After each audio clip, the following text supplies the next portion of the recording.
안녕하세요. 사연 읽어주는 남녀입니다. 오늘도 와주셔서 감사드리며 그럼 오늘의 사연 바로 시작하겠습니다.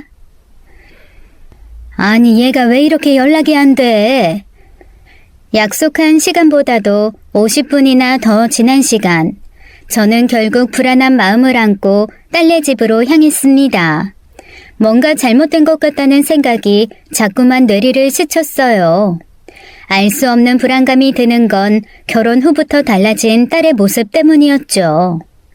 불과 2달 전쯤에 결혼한 딸이 부잣집에 시집을 간 순간부터 딸아이는 어딘지 모르게 제게 무언가를 숨기는 눈치였습니다.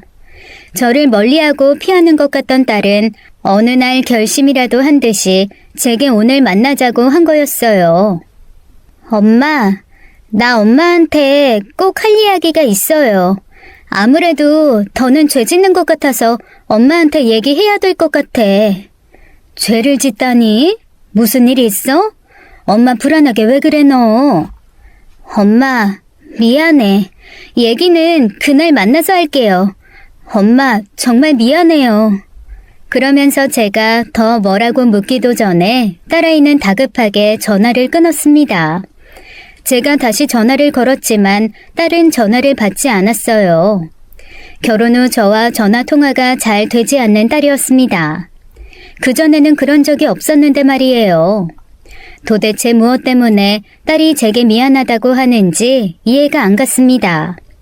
남들이 모두 부러워할 만한 결혼을 한 딸이 제게 잘못할 일이 뭐가 있겠어요.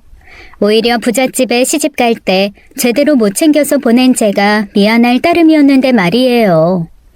제 딸은 어려서부터 부잣집에 시집 가겠다고 입버릇처럼 말하곤 했었습니다. 말이 시가 된다더니 딸아이는 정말 부잣집에 시집을 가더군요. 사돈네가 워낙 재력이 있는 사람들이라 아이들 신혼집으로 서울에 있는 40평대 아파트를 마련해 주셨죠. 현재 30억 정도 하는 그 집은 그 당시 16억 정도 했었습니다. 우리 형편에는 꿈도 꾸지 못할 비싼 아파트였어요. 남들이 보면 잘 산다고 할 만큼의 재력과 좋은 직업을 겸비한 사위와 딸이었는데 제게 뭐가 미안하다는 건지 모르겠더군요. 불안한 마음을 안고 발길을 서두르자 어느새 딸이 사는 아파트 앞에 도착했습니다. 딸의 결혼 후 집들이 겸 한번 가본 것 말고는 처음으로 찾아온 거였어요. 아파트 아래 현관에 도착하니 신혼 초에 있었던 일이 떠올랐습니다. 초보 세댁인 딸아이를 위해 반찬과 김치를 가져다 주겠다고 했을 때였어요. 아니야 엄마. 요즘 누가 김치를 먹는다고. 우리 2 식구밖에 없고 재훈 오빠도 김치 안 먹어. 반찬도 해오지 마. 우리 둘 다 회사에서 저녁까지 먹고 들어온단 말이야. 회사에서? 그래도 주말엔 밥 해먹을 거 아니야. 엄마가 고기 잰 거랑 나물 반찬 몇 가지 가져다 줄게. 괜찮다니까. 어차피 다 못 먹고 버리게 될까봐 그래. 그럼 너무 아깝잖아. 그냥 다음에 해줘요. 요즘은 재훈 오빠도 그렇고 나도 그렇고 바빠서 밥 해먹을 시간도 없어. 딸은 그렇게 말하고 딸네 집에 가겠다는 저를 굳고 말렸습니다. 제가 만든 김치가 세상에서 제일 맛있다고 했던 딸이 제 김치를 다 마다하더군요. 저는 결국 반찬을 가져다 주지 못했어요.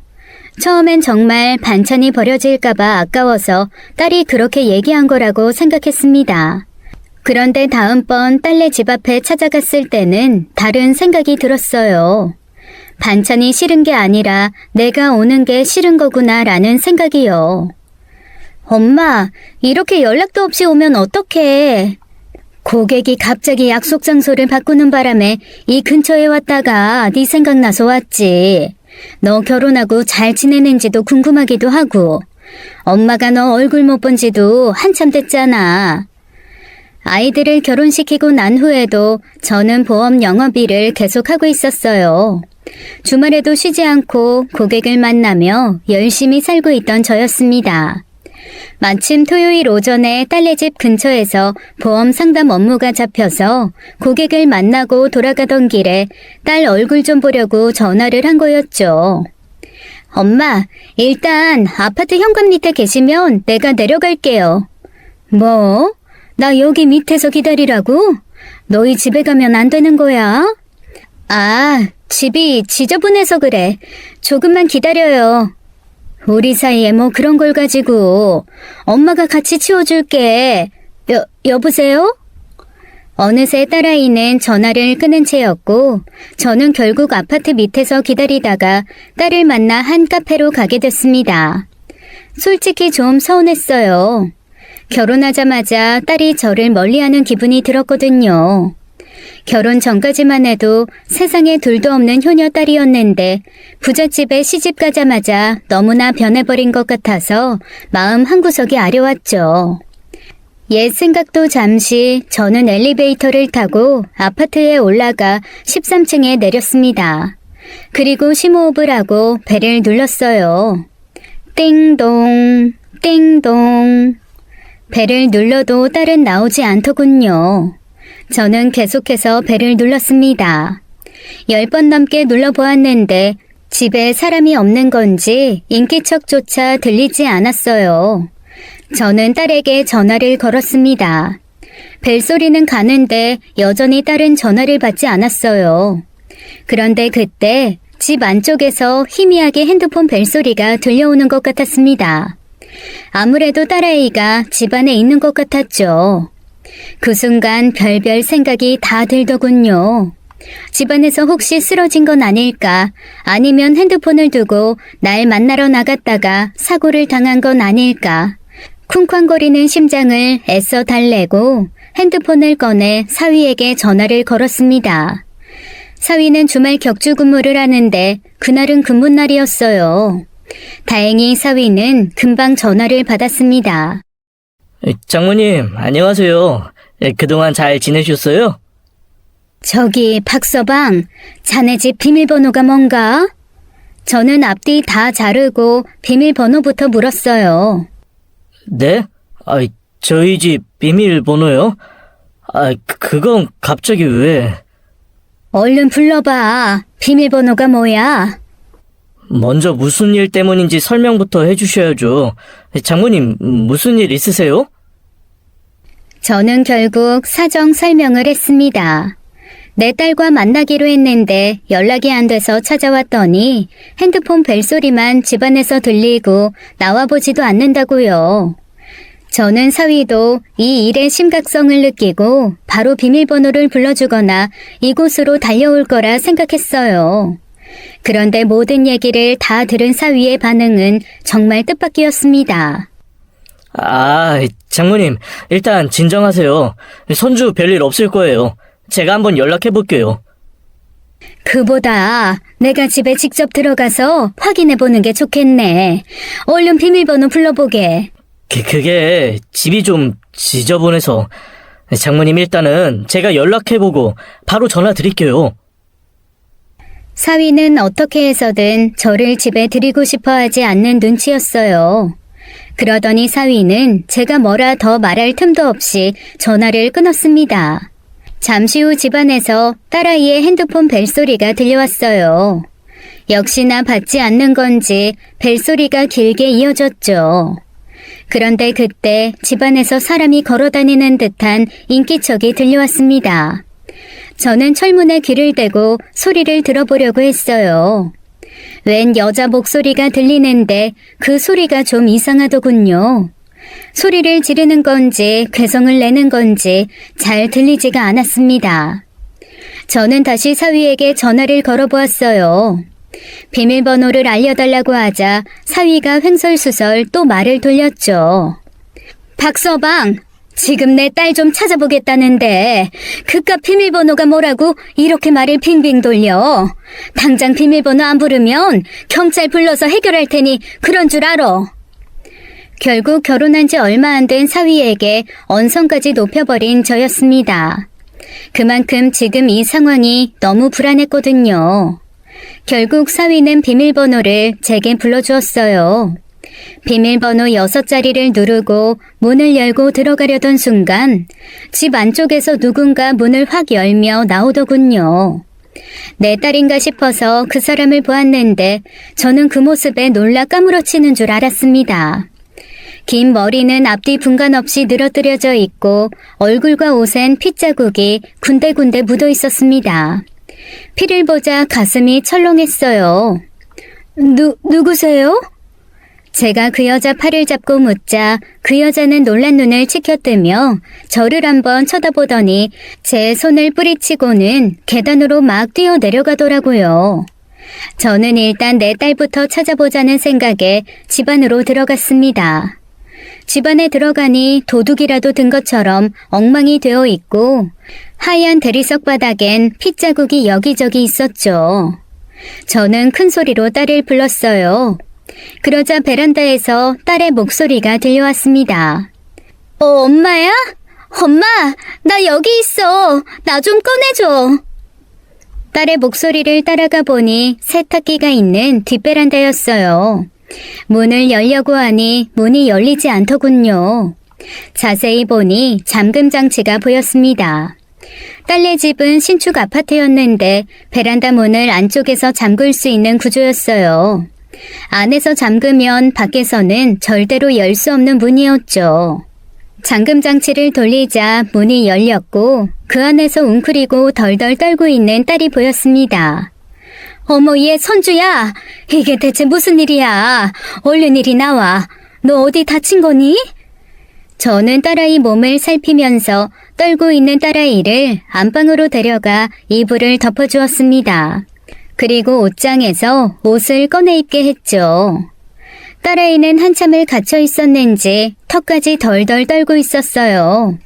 아랫니 부딪히는 소리가 들릴 정도였어요. 얇은 옷만 걸치고 있었으니 그럴 수밖에요.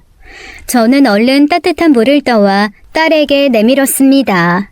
그리고 자초지종을 물어봤죠. 누가 그런 거야? 혹시 아까 이 집에서 나오던 그 여자가 그랬어? 머리 산발하고 그 미친년처럼 생긴? 엄마, 그 여자 봤어? 그래, 봤어. 그 여자가 너 여기다 가둔 거야? 그 여잔 도대체 누군데 이 엄동설안에 널 거기에 가뒀다니? 아니, 애시당초 이 집에 저런 사람이 어떻게 들어온 거냐고. 게다가 바닥에 저 핏자국은 뭐고? 너 싸웠어? 저는 여전히 떨고 있는 딸아이에게 재촉하며 물었습니다. 대답도 듣기 전에 이미 여러 가지 상상이 잔뜩 떠올랐어요. 딸아이의 친구인데 둘이 싸워서 내 딸을 가뒀거나 혹은 사위의 내연녀인데 내 딸을 찾아와 한판 붙었다거나 등등 몹쓸 상상만 떠올랐죠. 그런데 딸아이 입에서 나온 말은 제 상상보다도 더 경악스러운 말이었습니다. 엄마, 정말 미안해. 실은 그 여자... 딸아이의 말을 다 듣고 나니 머리를 커다란 쇳덩이에 얻어맞은 기분이었어요. 사람이 너무 충격을 받으면 그 순간 화도 안 나더군요. 아무 생각도 안 든다는 표현이 더 맞겠네요. 저는 그저 눈만 끔뻑끔뻑거리다가 이내 정신이 들었고 그제야 제 감정이 정리가 된 건지 갑자기 화가 치솟았습니다. 저는 당장 따라 나오라며 딸아이의 손을 잡고 끌었어요. 너 당장 이 집구석에서 나와. 당장! 엄마, 왜 그래? 좀 진정 좀 해. 엄마까지 이러면 나 진짜 힘들어. 어? 제발 내 말 좀 들어봐. 지금 내가 진정하게 생겼니? 내 딸 인생 망치겠다고 작정한 것들한테 내가 지금 진정하게 생겼어? 당장 앞장서. 엄마, 내가 원해서 그런 거야. 말 같지도 않은 소리 하지 마. 너 혹시 네 사돈 내 책 잡힌 거 있어? 아니면 박서방이 억만금이라도 준다고 그래서 그래? 돈 때문이냐고. 말해봐. 너 어릴 때부터 맨날 돈돈거렸잖아. 허구한 날 부잣집에 시집 가겠다고 입버릇처럼 말하더니 고르고 고른 게 이딴 집구석이었어? 정말 돈 때문에 네 인생 포기한 거냐고. 엄마, 제발 좀. 네 얘기 더 이상 듣고 싶지 않고 내가 직접 박서방이랑 네 사돈들한테 물어볼 테니까 그런 줄 알아. 뭐해? 앞장서. 저는 곧장 사돈댁으로 향했습니다. 딸아이는 눈물까지 흘리며 저를 말리려 했지만 저는 이미 이성을 잃은 후였어요. 어떻게 내 딸에게 이런 짓을 할 수 있는 건지 수백 번 생각해봐도 이해가 안 갔습니다. 이 모든 일의 시작은 바로 딸아이가 사위놈을 제 앞에 데려온 순간부터였습니다. 그동안 연애하는 티도 안 내던 딸이었어요. 딸의 나이가 홍기에 가까워오는 동안 사귀는 사람이 있다거나 연애를 하고 있다는 얘기를 들어본 적도 없었습니다. 워낙 똑똑하고 신중한 아이라서 어련히 잘 알아서 하겠거니 생각하기도 했어요. 가족 모두가 모인 어느 날 딸아이가 생각지도 못한 이야기를 꺼내더군요. 혹시 이번 주 주말에 다들 시간 돼? 이번 주? 나는 돼. 나는 많이 바쁜데 중요한 일이면 시간 한번 마련해 볼게. 너는 남는 게 시간 아니었냐? 전에 일하던 데서도 잘렸다며. 뭐래, 내가 그만둔 거거든. 그러지 말고 나랑 같이 똥이나 푸자. 아이씨, 밥 먹는데 형은 좀 밥 먹을 때 일 얘기 좀 하지 마. 밥맛 떨어지게 똥 푸는 게 자랑이야? 일이 못해서. 이게 얼마나 신성한 일인데 나 없어 봐라. 사람들 다 똥밭을 구르지. 이 일 덕분에 선주 대학도 보내고 너 사고 치는 거 수습도 하고 다 했어 임마. 아유, 딱 한 번 사고 친 거 수습해준 거 가지고 되게 생색내네.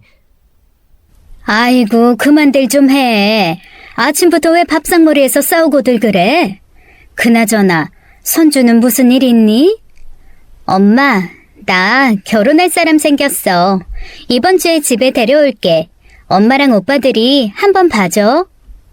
이 집안의 어느 자식도 아직 혼인 전이어서 그런지 딸아이의 말은 더 놀라웠어요.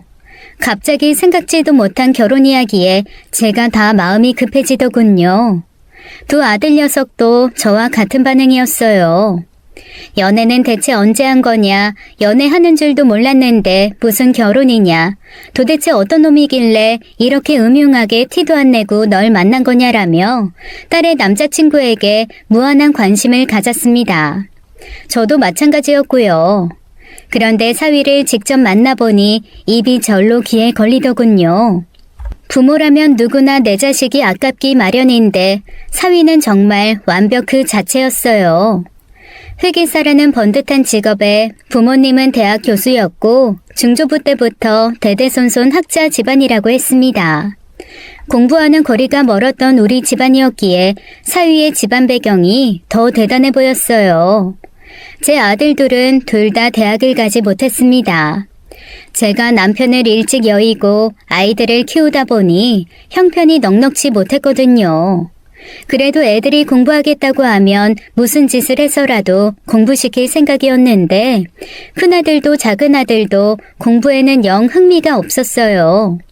오히려 아들들 대신 제 딸이 공부를 기가 막히게 잘했습니다. 아들들은 일찍이 일터로 나가 돈을 벌었고 그 돈을 모두 딸아이에게 지원해 주었어요. 딸아이는 오빠들 덕에 대학까지 잘 마쳤고 덕분에 좋은 직장도 얻을 수 있었죠. 그래서 두 아들 녀석과 딸은 사이가 아주 각별했습니다. 딸아이는 오빠들의 희생을 늘 가슴에 새기고 사는 아이였어요. 언젠가는 꼭 은혜를 갚겠다며 자기가 성공해서 부자가 되던 부잣집에 시집을 가든 하겠다고 입버릇처럼 말하곤 했었죠. 그랬던 딸이 좋은 조건에 잘생긴 사윗감을 데려왔으니 제가 얼마나 기뻤겠습니까? 사윗감을 소개받은 후 아들들은 사위와 친해지겠다며 수시로 불러내 술도 한잔하고 하더군요. 가끔은 일부러 술을 진탕 먹이고는 인성 테스트를 한다는 등 짓궂은 짓도 하곤 했는데 사위는 그저 다 웃으며 받아주곤 했었습니다. 술에 많이 취해도 잠잘 생각만 할 뿐 허튼 짓이나 주정 같은 것도 없는 사위였어요. 겉으로 보는 모습 그대로가 속에 들어가 있는 사람 같아서 더 마음에 들었습니다. 솔직하고 투명해 보여서 말이죠. 그런데 그게 완전히 다 착각이었다는 건 아주 나중에야 알았어요. 그렇게 솔직하고 투명한 녀석이 그런 큰일을 숨기고 있었을 줄 상상도 못했습니다. 아무튼 그 당시 제 딸은 사위 앞에서 제 오빠들이 기죽지 않게 늘 위신을 세워주곤 했습니다. 평소에도 오빠들 말이라면 귀담아 듣고 존중하는 딸이었어요. 큰아들 직업이 정화조 청소일이건 둘째 아들 직업이 해마다 바뀌건 그런 건 아무 상관없이 말이에요. 딸아이가 사위를 두 번째 우리 집으로 데려온 날 사위도 우리에 대해 궁금한 게 생긴 모양이었습니다. 선주가 오빠들을 아주 존경하던데 혹시 무슨 일 하시는지. 선주가 내 직업 말 안 해줬어요? 네, 꼭 직접 물어보라고 안 알려주더라고요. 아, 큰아들은 선주의 얼굴을 한번 보더니 고개를 끄덕거리며 자기 직업 소개를 했습니다. 정화조 청소하는 일에요. 이 세상을 깨끗하고 아름답게 만들고 있죠. 아, 근데 정화조라면... 아, 맞아, 그거 똥 푸는 거. 형은 뭐 이렇게 거창하게 설명해. 뭐 집집마다 똥도 푸고 배관 막히면 배관도 뚫고 그런다고 하면 되지. 그럼 꾸준히 일을 마다 않고 하시고 정말 대단하세요. 선주가 큰형님이 이 세상에 꼭 필요한 인재라더니 정말 그러시네요. 정말 존경합니다, 형님. 뭐 사실 우리 형 없으면 이 동네 사람들 똥도 못 싸요. 형이 나가서 다 치워줘야 공간이 생기고 또 싸고 그러는 거죠. 너는 어째 아주 신나 보인다. 밥 먹을 땐 더럽다고 얘기하지 말라더니 가만 보면 넌 참 어릴 때부터 똥 얘기를 좋아했어.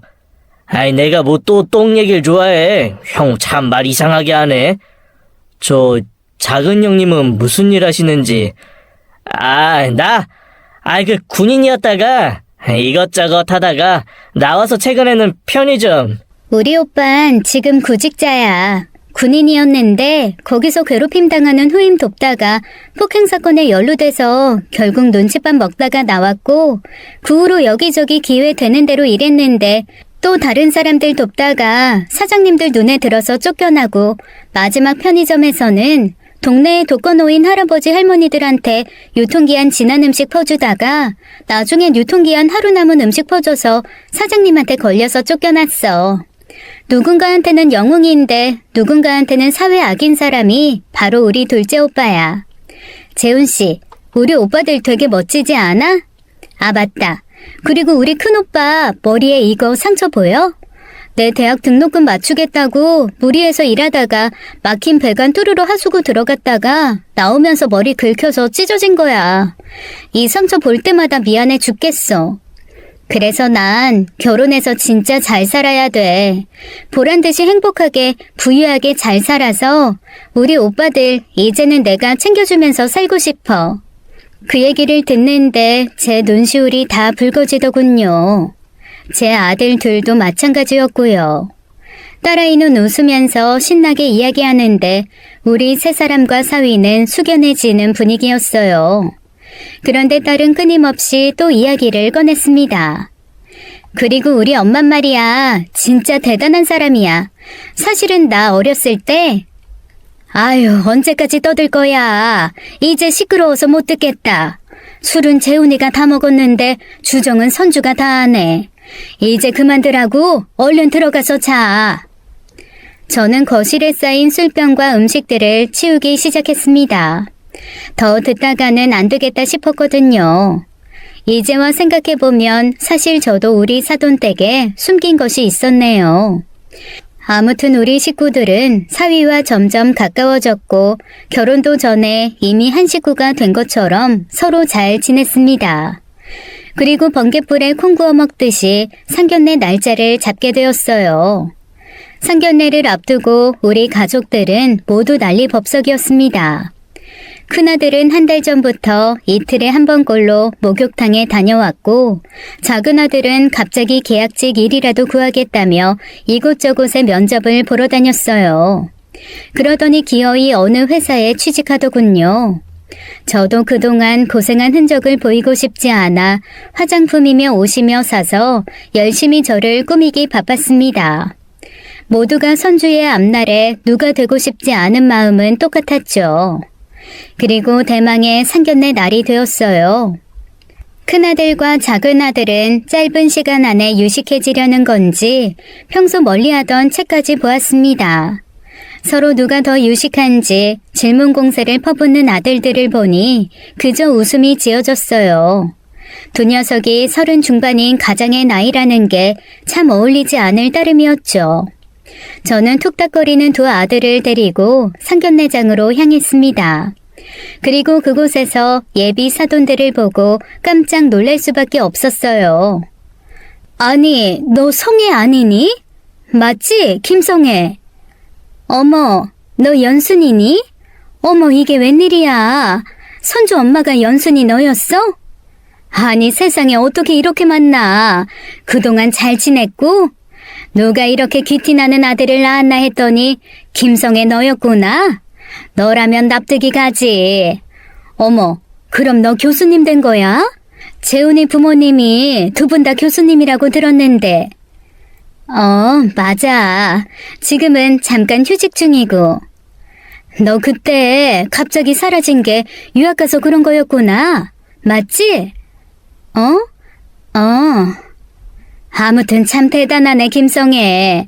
큰딸 키우느라 힘들었을 텐데 그 와중에 공부까지 해서 이렇게 대학 교수님이 됐으니 말이야. 아무튼 정말 존경한다, 친구야. 뭘 존경까지. 그러고 보니 네 딸은? 지금 외국에 있어. 어머, 아직까지 공부하는 거야? 네 딸도 너 닮아서 대학 교수 되려나 보다. 성애는 그저 미소만 지어 보였어요. 예나 지금이나 수줍게 미소 짓는 걸로 대답을 대신하던 내 친구 성애는 저의 초등학교 동창이었습니다. 그것도 아주 마음이 잘 맞는 친구였죠. 우리는 한 동네에서 나고 자라서 같은 학교를 다녔어요. 다만 우리 둘의 다른 점이라면 집안 형편 차이였죠. 저는 초등학교만 졸업하고 공장에 들어가 집안의 보탬이 되었다면 성애는 대대손손 잘 사는 집안이었기에 대학교까지 다닐 수 있었습니다. 저는 늘 성애를 부러워하곤 했어요. 좋은 부모 만나서 참 좋겠다. 나도 저런 집에서 태어났으면 좋은 대학 다니고 멋진 남편을 만나 결혼했을 텐데 그런 생각이 또 한 번 스쳤죠. 성애는 예나 지금이나 참 부티가 절로 나는 친구였어요. 반면에 저는 첫째가 10살 될 무렵에 남편이 사고로 세상을 떠나고 그때부터 쭉 혼자서 살아왔죠. 가만히 제 손들을 내려다보니 자글자글한 주름이 눈에 들어왔어요. 그게 왜 그렇게 부끄럽게 느껴지는지 옷소매를 끌어내려 손등을 살짝 덮었죠. 제 속마음을 모르는 제 아들들은 사돈들께 씩씩하게 인사를 건네고 있었습니다. 이렇게 듬직한 아들을 둘이나 두시고 예쁜 딸까지 있으시니 부럽습니다, 사돈. 바깥 사돈의 인사말을 들으니 제 기가 조금은 펴지는 기분이었습니다.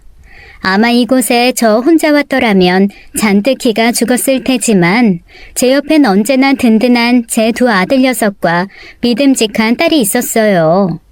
우리는 서로의 자식들에게 무한 칭찬을 하며 상견례를 기분 좋게 끌어나갔습니다.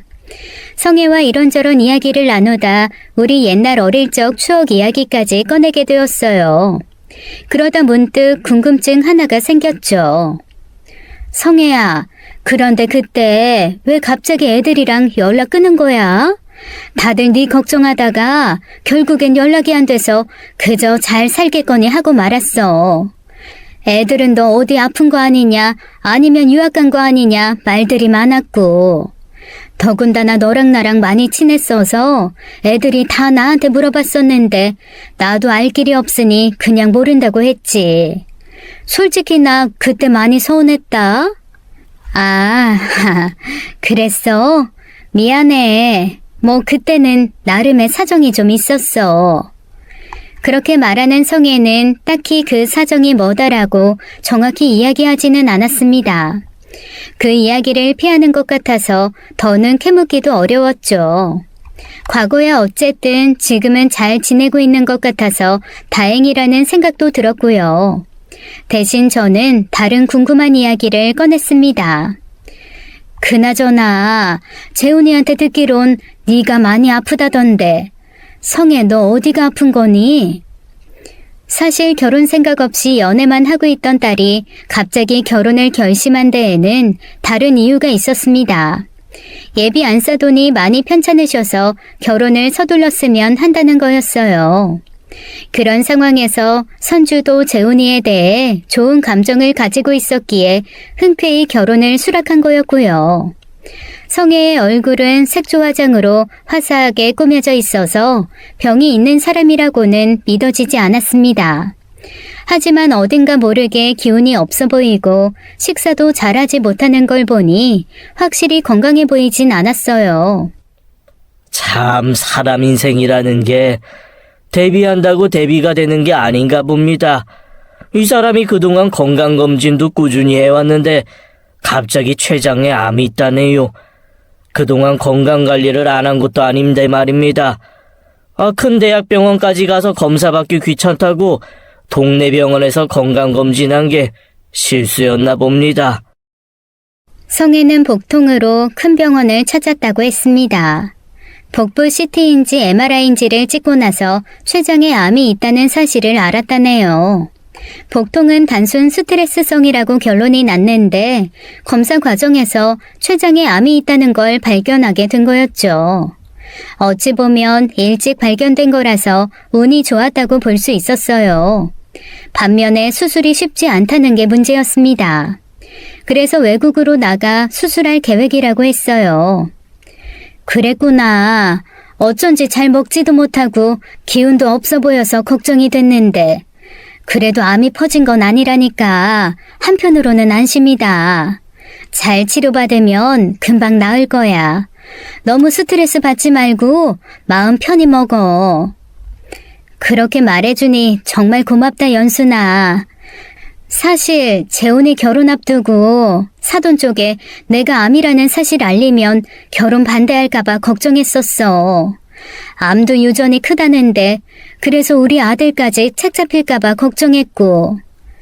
3명 중에 1명은 암이라잖아. 그런 말 말고 열심히 치료받아. 그게 우리 딸이랑 네 아들 위하는 길이야. 무슨 말인지 알지? 성애는 고맙다며 눈물을 글썽였습니다. 그런데 어딘지 모르게 성애 얼굴에 그늘이 있었어요. 저는 그때 단순히 자신의 병이 아들 혼사길에 방해가 될까봐 염려해서 그런 줄 알았죠. 하지만 그 속에 엄청난 비밀이 있을 거라고는 상상도 못했습니다. 아이들은 모두의 축복을 받으며 결혼식을 올리게 되었습니다. 성애는 아이들에게 안정적으로 집을 마련해주고 싶다며 신혼집으로 서울에 있는 40평대 아파트를 구해주었어요. 전세도 아닌 매매로 말이죠. 우리 형편으로는 죽었다 깨어나도 그 아파트를 살 능력이 못 되었는데 성애는 절대로 부담 갖지 말라며 아이들 이름으로 아파트를 사주었습니다. 우리 가족은 우스갯소리로 이렇게 말하곤 했어요. 우리 선주가 이제 부잣집 만화님 됐네. 야, 넌 어려서부터 부잣집에 시집 가겠다고 노래를 부르더니 진짜 네가 말한 대로 됐다, 야. 나도 이제부터 세계 제일 갑부가 되겠다고 말하고 살아야겠어. 혹시 아냐? 내가 만수르처럼 부자가 될지. 또 실없는 소리. 그나저나 사돈댁에서 너무 비싼 집을 사주셔서 부담되네. 성애가 그럴 애는 아니지만 돈 있다고 생색내고 며느리 부려먹는 시모들도 있다는데 괜히 내 딸이 기우는 결혼해서 마음고생하는 거 아닌가 몰라. 엄마는 왜 일어나지도 않은 일을 걱정해. 엄마도 시어머니 선한 사람이라며. 그리고 엄마 말대로 시어머니가 나한테 잘해주셔. 아들 사랑도 대단하시고. 그러니 치료 미루고 아들 결혼식까지 보신 거지. 그래, 네 말이 맞겠지. 내가 못해줘서 괜히 심술이 났나 보다. 성의 성품에 그럴 애도 아닌데. 엄마가 많이 못해줘서 미안해, 선주야. 엄마가 못해주긴 뭘 못해줘. 나 엄마 아니었으면 지금 이렇게 행복하게 살고 있지도 못했어. 내가 엄마 진짜 많이 사랑하는 거 알지? 나 부잣집에 시집 갔으니까 이제 엄마한테 효도할 일만 남았어. 엄마는 가만히 앉아서 내 효도 받을 생각이나 하시라고요. 딸은 그렇게 밝게 웃으며 결혼식을 올렸습니다. 모두의 축복 속에서 딸은 그렇게 시집을 갔네요. 모든 게 다 완벽했는데 딱 하나 걸리는 일이 있었습니다. 사돈처녀가 결혼식에 참석하지 못한 거였어요. 피치 못할 사정이 있다고 하니 그냥 그런가 보다 했습니다. 신혼여행을 다녀오자마자 딸아이는 집들이를 했고 저는 사돈댁에서 마련해준 그 집에 처음 가보게 되었어요. 집은 신축 아파트였는데 여기저기 새로 인테리어를 해서 더 고급스럽게 보였습니다. 앞으로 이 좋은 집에서 살아가게 될 딸아이를 보니 흐뭇하기만 했어요. 사위와 함께 둘 사이만 좋으면 평생 걱정할 일 없겠구나 했죠. 어려서부터 제 오빠들이랑 다르게 영특하더니 제 갈 길 잘 찾아가는 게 참 대견했어요. 결혼식 후 성혜와는 한 번 더 따로 만나게 되었습니다. 성혜가 미국으로 떠나기 전에 제게 만나자고 연락이 왔거든요. 연순아, 네가 내 사돈이라 정말 너무 고맙다. 아이들 한국 땅에 남겨두고 미국으로 갈 생각하니 막막하고 걱정만 가득했는데 네가 애들이랑 같이 있다는 생각만으로도 안심이 돼. 고맙고 정말 미안해. 고마우면 고마운 거지 미안해는 또 뭐니? 제 물음에 성혜는 말없이 저를 보며 두 손만 꽉 잡더라고요. 그러더니 또 한 번 미안하다고 했습니다. 그냥 다 미안해. 암 걸린 게 죄도 아닌데 무슨 스스로 죄인 취급할 것 없어. 누구는 아프고 싶어서 아프니? 살다 보면 나도 모르게 걸리는 게 병인걸. 너도 나중에 나 아프면 우리 애들 나 몰라라 하면 안 된다. 그럼 되겠네. 어때? 네 마음도 조금 편해져? 제 말에 성혜는 코웃음 소리를 내더니 이내 소리내어 웃었습니다. 한바탕 웃고 난 성혜는 자기 핸드백에서 통장 하나를 꺼냈습니다. 이게 웬 통장이야? 그냥 의미 부여하지 말고 받아줘. 내가 한국에 없는 동안 애들 좀 챙겨달라고. 뭐 이런 걸 다 주고 그래. 나 이래봬도 열심히 보험 영업해서 웬만한 직장인들보다 잘 벌어. 이렇게 된 지는 얼마 안 됐지만 네가 볼 땐 별것 아닌지 몰라도 입에 풀칠하기엔 충분하다고. 너 보험 전문가인 거 나도 알지. 근데 이런 부탁할 사람이 너밖에 없어서 그래. 혹시라도 내가 못 돌아오면. 얘가 쓸데없는 소리 한다. 네가 못 돌아오긴 왜 못 돌아와? 너 수술만 하면 된다며. 아니야? 너가 겁이 나서 이러는 건 이해 가는데 그래도 이건 아니야. 나도 애들 챙길 돈 정도는 들고 있어. 그러니 너도. 저는 통장을 열어보지도 않고 성혜에게 밀었습니다. 아, 몰라. 가져가든지 버리고 가든지 알아서 해. 거기 통장이랑 비밀번호도 다 적혀 있으니까 주워가는 사람은 횡재하겠네. 그러고는 휙 일어나 통장을 테이블 위에 올려둔 채 나가버리더군요. 저는 너무 황당해서 어머 얘 소리만 하고 얼른 통장을 챙겨 따라갔어요. 그런데 이미 성혜는 차를 타고 가버린 후였습니다. 아프다는 애가 뭐 이렇게 걸음이 빨라? 누가 보면 다 나은 줄 알겠네. 저는 혼자 그렇게 생각하며 통장을 한번 열어보았어요. 그리고 깜짝 놀라고 말았죠. 아무리 성혜네 집이 잘 살고 부자라지만 그래도 5억이라는 돈은 제게 너무 큰 돈이었어요. 어머 얘가 정말 미쳤나봐. 5억이 네 집 K 이름도 아니고. 저는 너무 황당해서 그렇게 말하면서도 흠칫하며 제 입을 손으로 막았습니다. 그리고 갑자기 불안해지기 시작했어요. 저는 주위를 살펴보고는 얼른 카페 카운터로 가서 볼펜 좀 달라고 했습니다. 그리고 가장 구석진 테이블로 가서 얼른 비밀번호 4자리를 볼펜으로 지웠어요. 집에 오는 동안 비밀번호를 까먹을까봐 머릿속으로 비밀번호를 외우며 돌아왔죠. 저는 집에 오자마자 성혜에게 연락을 했어요. 그런데 역시나 제 전화를 받지 않더군요.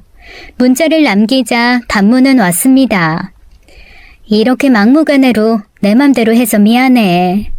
그 문자를 받자 옛날 일이 떠올랐습니다.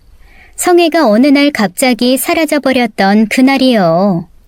저는 공장에서 일하는 여직공이었고 성혜는 어여쁜 대학생이었지만 여전히 우리는 한 동네에 산다는 이유로 자주 어울려 다녔습니다. 특히 성혜가 방학을 해서 집에 내려올 때면 거의 하루가 멀다 하고 붙어 있었죠. 그러던 어느 날 성혜가 대학교 졸업을 앞두고 혼전 임신을 하게 되었습니다. 지금의 남편과 급하게 결혼식을 올리고 아이를 낳았죠. 저는 성혜의 아이를 보러 자주 놀러 가곤 했어요. 성혜가 아이를 낳고도 3년이 지났을 무렵 저에게도 결혼할 사람이 생겼습니다. 저는 이 소식을 전하러 성혜네 집에 찾아갔지만 그날 이후로 성혜를 만날 수가 없었어요. 정말 하루아침에 갑자기 사라진 거였죠. 저는 결국 가장 친한 친구의 축하도 받지 못한 채 결혼식을 올렸습니다. 제 남편은 우리 동네 공사장에 일하러 왔던 인부 중에 한 사람이었어요. 결혼 직후 성혜네 부모님을 찾아가 보았지만 유학을 갔다는 말만 할 뿐 저와 오래 이야기 나누려고 하지 않으셨어요.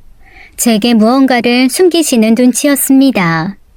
한 동네에 오래 살던 성혜네 부모님도 이사를 가시는 바람에 더는 성혜 소식을 들을 수도 없었어요. 그렇게 연락이 끊기게 된 거였죠. 성혜가 제게 5억을 내밀었을 때 왜 옛날 기억이 더 선명하게 떠오르는지 모르겠더군요. 예전에 겪은 일이 또 반복되는 것 같은 기분이었어요. 성혜는 수술 날짜가 잡혔는지 외국으로 갈 준비를 하기 시작했습니다. 그곳에서 암 수술도 하고 치료도 받을 계획이라더군요. 저는 성혜가 치료를 전념할 수 있게 통장에 대한 이야기는 더 꺼내지 않았습니다. 성혜가 돌아왔을 때 다시 전해줄 생각이었어요. 그리고 통장을 장롱 아주 깊숙한 곳에 넣어두었습니다. 딸이 결혼한 지 한 달쯤 지났을 무렵 딸에게서 연락이 왔어요. 엄마, 선주야, 잘 지내고 있지? 엄마, 그동안 키워주셔서 정말 감사해요. 딸의 목소리는 떨리고 있었어요. 방금 전까지 울기라도 한 건지 목이 메어 있는 것처럼 들렸죠. 아이고, 오늘 어버이날이니? 어버이날도 아닌데 새삼스레 감사는. 그냥 결혼하고 나니 엄마가 날 얼마나 열심히 키워줬는지 새삼 더 잘 느껴지네. 엄마가 자식 키우는데 그럼 열심히 키워야지. 너 무슨 일 있는 건 아니지? 오늘따라 감성적이다. 혹시 너 임신했니? 아니거든. 아직 애 낳을 생각 없어. 그래도 엄마는 손주 빨리 보고 싶은데 그 계획 좀 앞당겨봐. 딸은 제 말에 웃으며 전화를 끊었습니다. 그리고 더 시간이 흘러갔죠. 딸을 밖에서 만나곤 했는데 만날 때마다 점점 야위는 느낌이었어요. 너 다이어트 하니? 왜 이렇게 말랐어? 다이어트는 무슨... 엄마, 나 회사 그만뒀어. 뭐? 갑자기? 아니 왜? 그 좋은 회사를... 어머, 너 혹시 임신했니? 엄마는 무슨 맨날 임신했냐고 해. 아니야. 그냥 결혼하고 나니까 나도 좀 쉬고 싶다고 했더니 재훈 씨가 회사 그만두라고 해서. 그래서 겸사겸사 그만뒀어. 그래도 좀 아깝긴 한데 네가 힘들면 쉬는 것도 괜찮지. 그래, 잘했어. 이참에 운동이나 다니면서 네 몸 좀 잘 챙겨.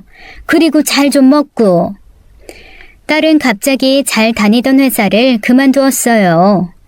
회사까지 그만둘 정도로 피곤한 거면 건강에 이상이 있는 건 아닐까 염려가 되었습니다. 그래서 딸아이 집으로 보약을 해서 보내기도 했어요.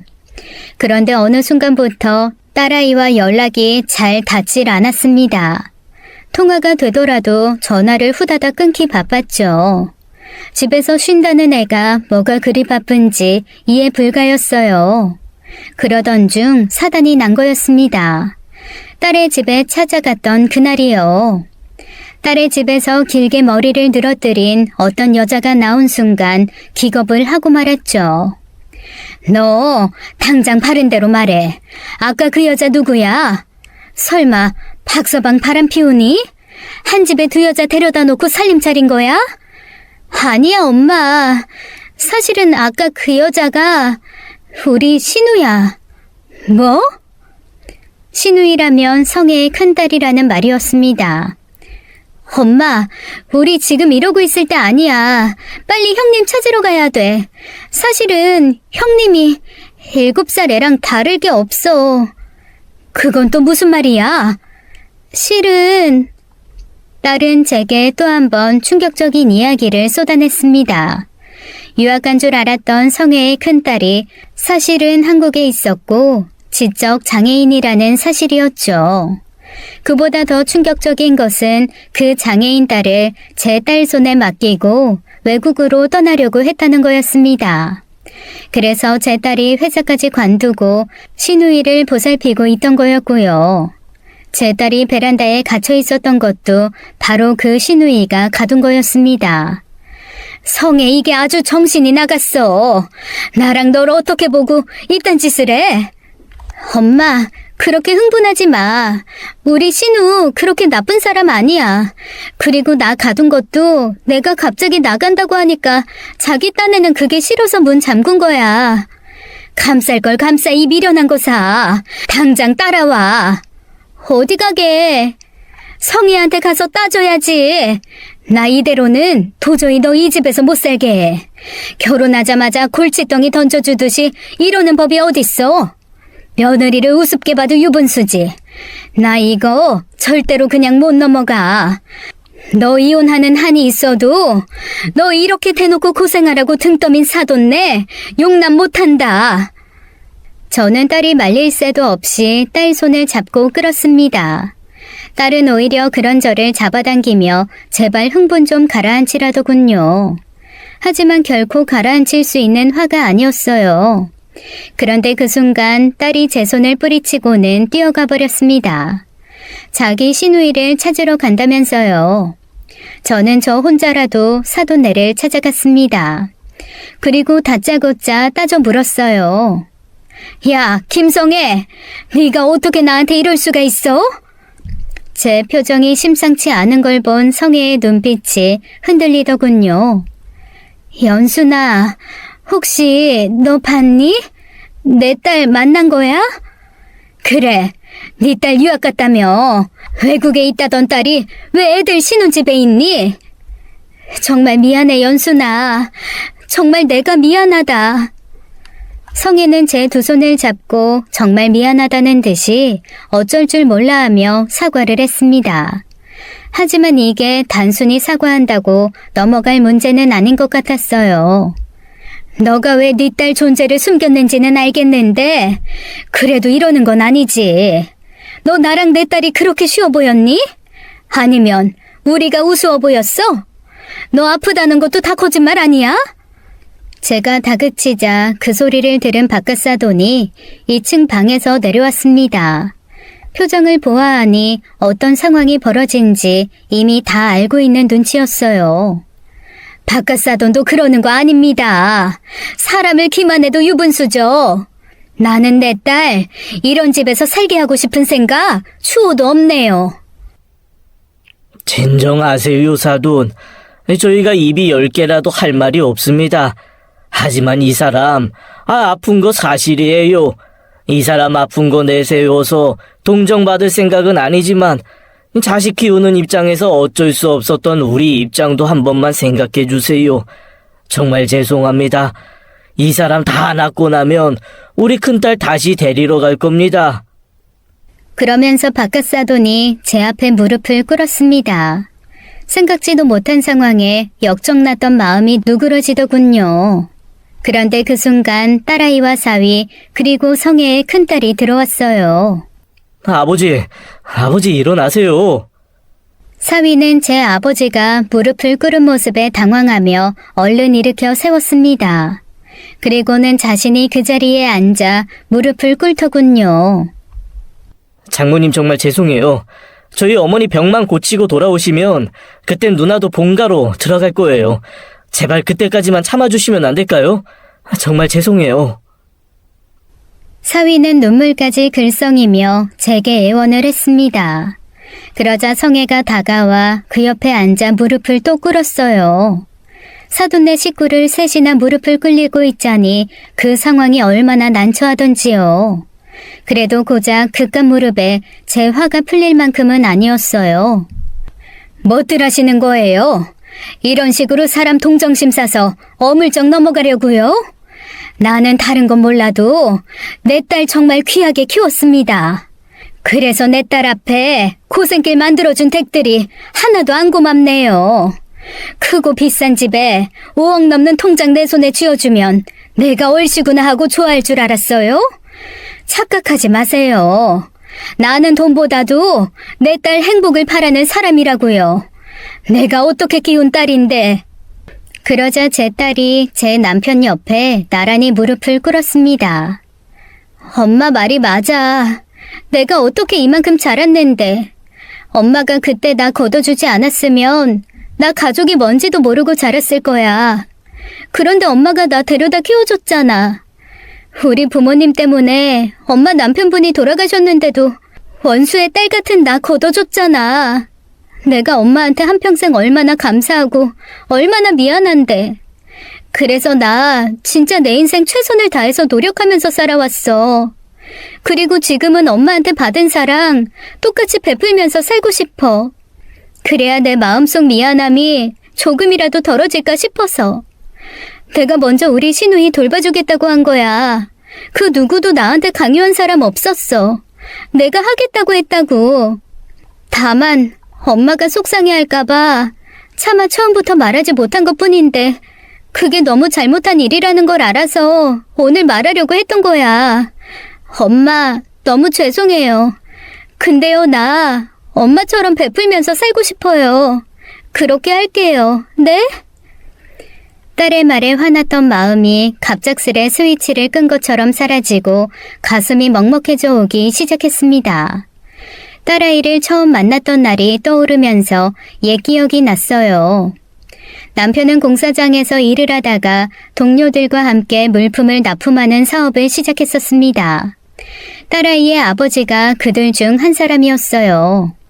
김씨라 불리던 딸의 아버지는 어느 날 새로운 거래처라며 큰 업체를 영업해서 따왔고 그곳과 거래를 하기 시작했죠. 그게 문제의 발단이었어요.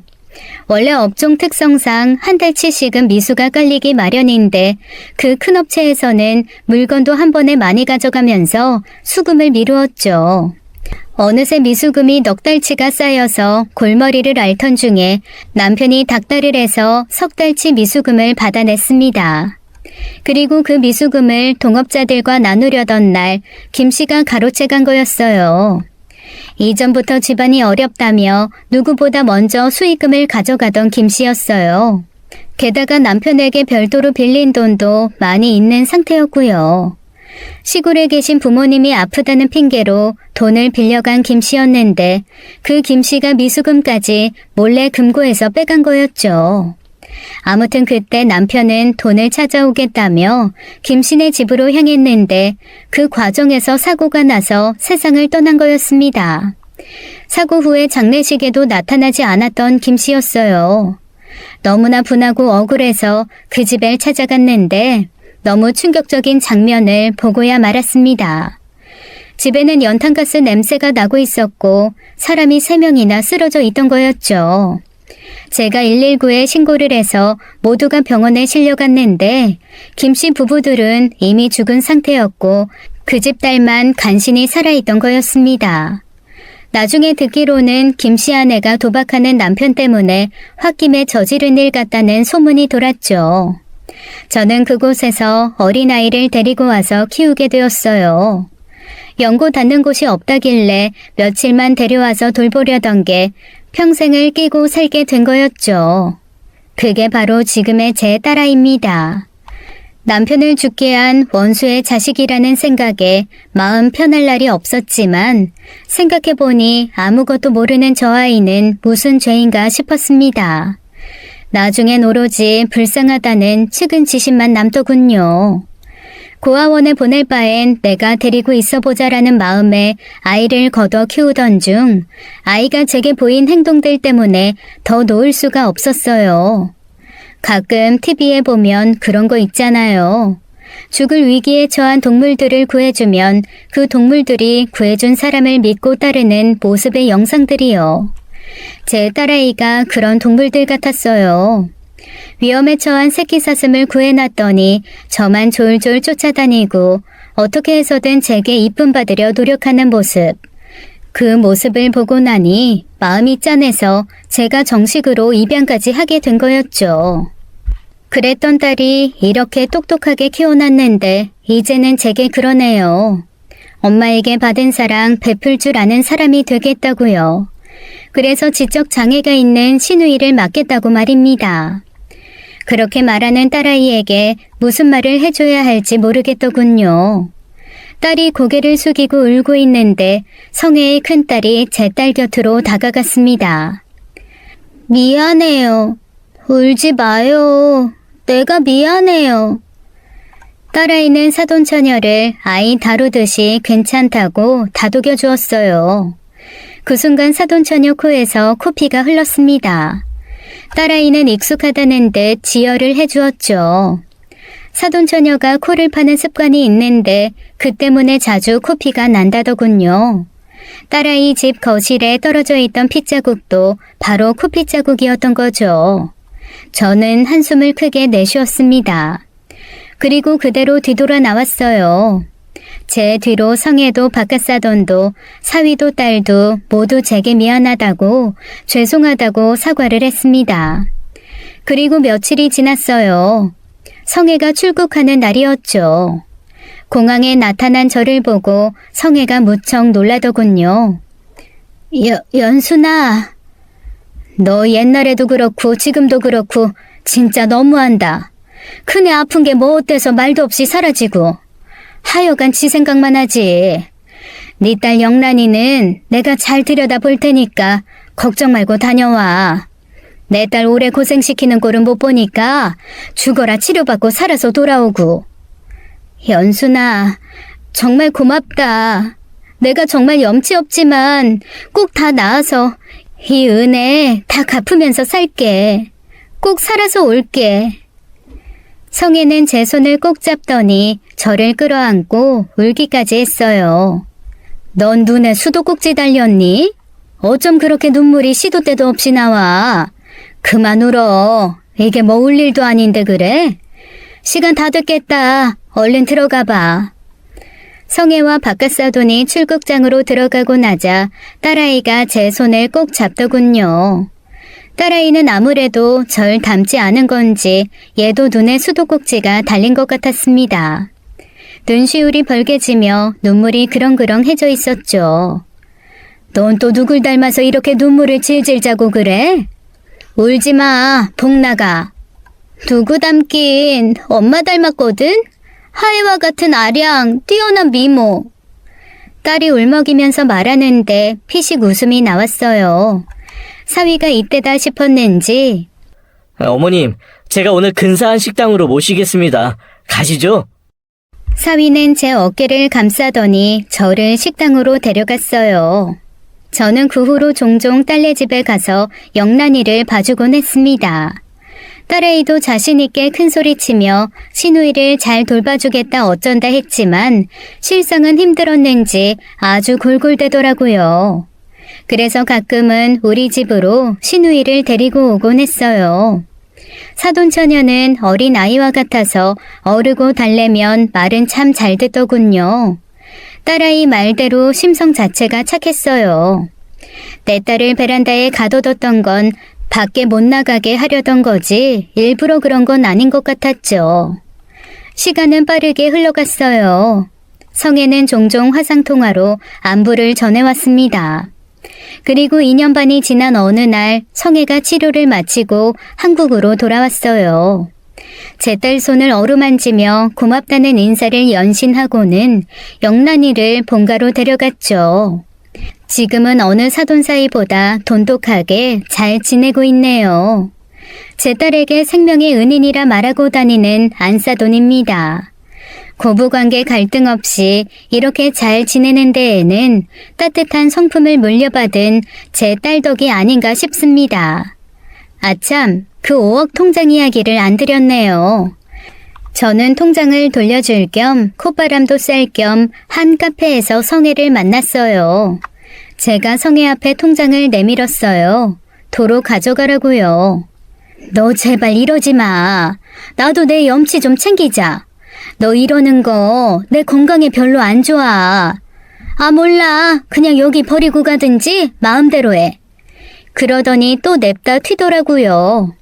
어머머, 야 김성애, 너 이리 안 와? 결국 전 그 통장에 있던 돈을 쓰기 시작했어요. 성의 마음 편하라고요. 딸아이가 낳은 내 손주의 책도 사주고 아이들과 사돈들 챙겨 여행도 한번 다녀왔습니다. 그리고 남은 돈은 잘 챙겨서 사위 편에 들려주었어요. 나중에 들어보니 사위는 또 그 통장을 제 딸아이에게 쥐어주었더군요. 이렇게 우리는 돈 욕심 없이 사람과의 정으로 살아가고 있는 것 같습니다. 이제는 우리 가족 모두 아무도 아프지 말고 행복하게 살았으면 좋겠네요. 제 긴 이야기 들어주셔서 감사합니다. 지금까지 사연 읽어주는 남녀였습니다. 끝까지 시청해주신 여러분 감사드리며 저희는 다음 사연으로 돌아올게요. 감사합니다.